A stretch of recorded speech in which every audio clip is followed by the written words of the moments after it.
Bien, objeto entonces es lo que está ahí puesto, lo que está enfrente, lo que yo me encuentro, sea en términos sensibles o sea en términos inteligibles.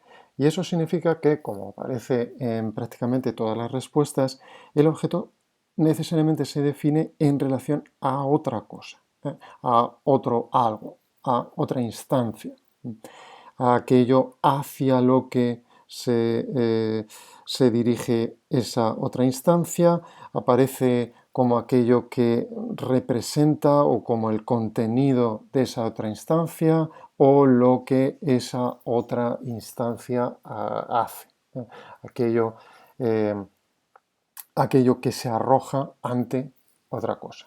De modo que, como vemos, esa referencia constante para entender el objeto va a ser esa otra noción que llamamos la de el sujeto.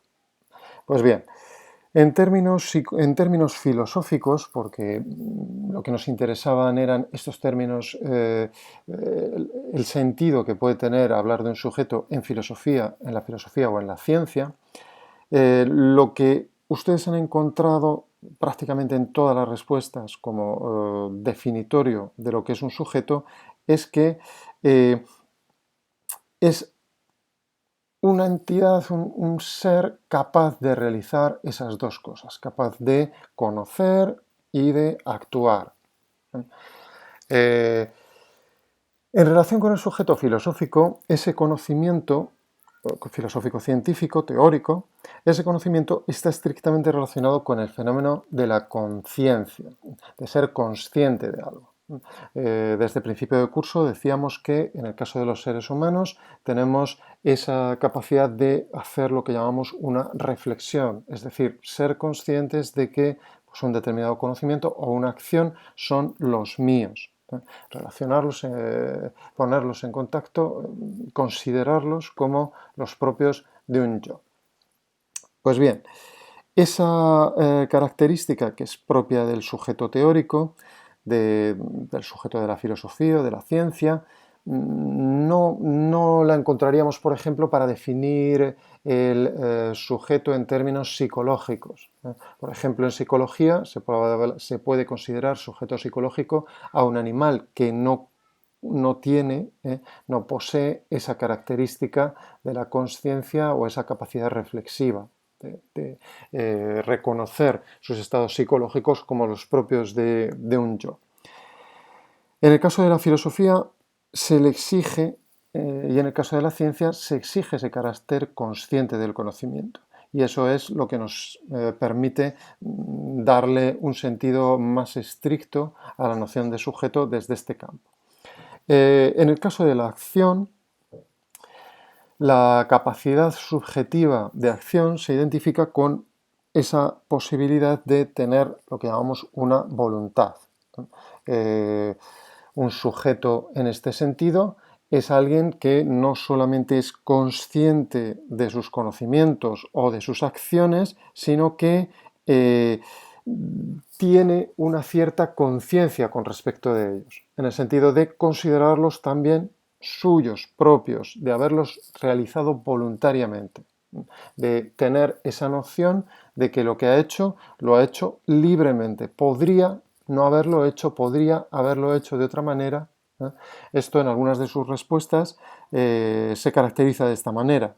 Se dice que el sujeto es el protagonista de esos actos, es quien los hace, no consideramos sujeto a algo que se limita a reaccionar, sino a algo que activamente produce algo.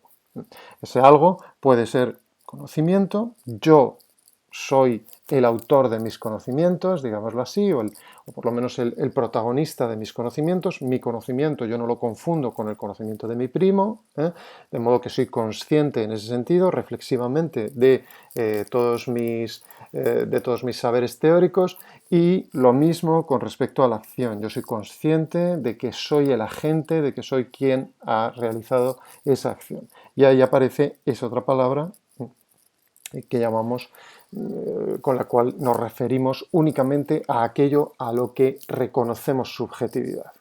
¿Quién ha hecho esto? Bien, De modo que aquí tendríamos como objeto, como manera más genérica posible de referirnos a un objeto, el término algo. La manera más genérica de referirnos a un sujeto sería siempre el término alguien. Respecto del propio término, nuevamente nos encontramos con que el verbo a partir del cual está formado es el mismo, el verbo yectare, y en este caso el prefijo es el prefijo sub. El término sujeto comenzó a usarse en la filosofía escolástica para referirse a aquello que está por debajo de sustentando, digámoslo así, una serie de propiedades. Sería en este sentido más bien el sentido del término sujeto que todavía conservamos cuando hablamos del sujeto lógico, del sujeto de una proposición.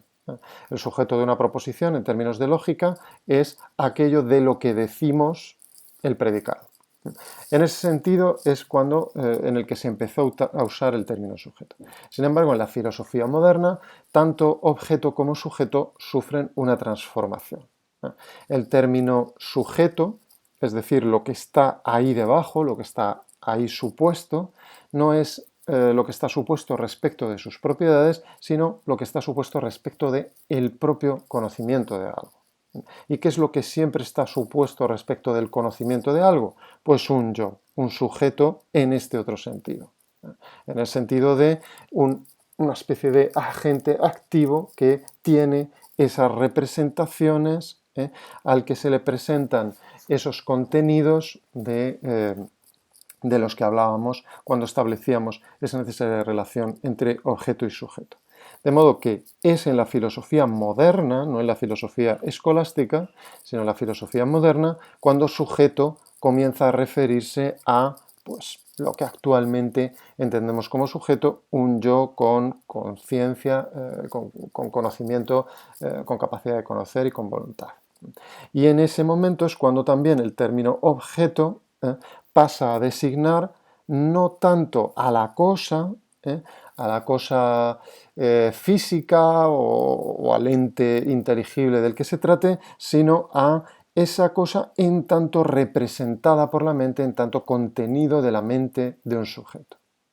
Esta es la manera moderna de entender lo que llamábamos, lo que los griegos llamaban el logos. Recuerdan que cuando hablamos del logos decíamos la manera de entender el logos en la filosofía clásica, en la filosofía griega, en la metafísica tradicional, y la manera de entender eso que sustituye al logos, que será la racionalidad, el entendimiento, en la filosofía moderna, son cosas muy diferentes. Pues bien, aquí vemos claramente cuál es esa diferencia. A partir de ahora, el conocimiento se entenderá como un acto de un sujeto que es activo, que realiza algo sobre la realidad. ¿Y qué es ese algo? Pues representársela, apropiársela, introducirla como contenido de su mente. ¿Y qué es eso que introduce como contenido de su mente? Pues cosas o ideas, objetos sensibles o objetos inteligibles. Esta es la manera en la que se entiende ese mismo proceso que nosotros estudiábamos cuando hablábamos del logos en la filosofía moderna. Y sin embargo, como vemos, la metáfora nos recuerda mucho a la que veíamos allí. Recuerdan que allí hablábamos de el categoreumenon y la apófansis. Como la apófansis era el aparecer saliendo hacia afuera de algo, era todo lo que llamábamos lo apofántico, mientras que lo categórico era arrojar de arriba abajo una acusación sobre algo. Ven que la metáfora espacial que usaban ya los griegos cuando usaban estas nociones se registra también aquí, aparece también aquí. El objeto es aquello que se me opone, que se me pone enfrente, que se me presenta, ese op, y el sujeto es lo que está por debajo, lo que está ya presupuesto en todo presentarse de algo, etc. ¿Qué es eso que está presupuesto ahora en todo presentarse de algo? Pues un yo como sujeto. Alguien activo con esa capacidad de representárselo, de ponerlo, etcétera, que eso es lo que caracterizará a partir de ese momento al sujeto.